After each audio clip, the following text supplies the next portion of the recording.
Welcome back, everybody. Today I'm going to teach you how to embed anything in Elementor with a custom iframe. This is incredibly useful when you want to integrate external content like forms, videos, or interactive tools directly into your WordPress pages without any plugins or complicated workarounds.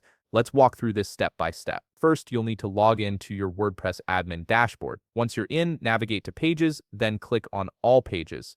This will show you a list of all the pages on your site. Find the specific page where you want to embed your content, hover over it, and you'll see several options appear. Click on Edit with Elementor. This will launch the Elementor Page Builder interface, giving you full control over your page layout and content. Now that you're in the Elementor editor, look at the left panel where you'll find all the available widgets. Scroll through until you locate the HTML widget. This widget is essential because it allows you to insert custom code directly into your page. Once you've found it, simply drag the HTML widget into your desired section or column on the page. Position it exactly where you want your embedded content to appear, whether that's in the header, middle, or footer area of your page. After placing the widget, click into it to open the settings. You'll see an HTML code field in the left panel. This is where the magic happens. Click into that field and paste your custom iframe code. This code could be from any external source, whether it's a Google form, a YouTube video, a calendar, or any other embeddable content. Make sure the iframe code is complete and properly formatted to ensure it displays correctly on your page. Next, head over to the Advanced tab at the top of the widget settings. This is where you can fine-tune how your embedded content looks and fits within your page design. One of the most important adjustments you can make here is the width.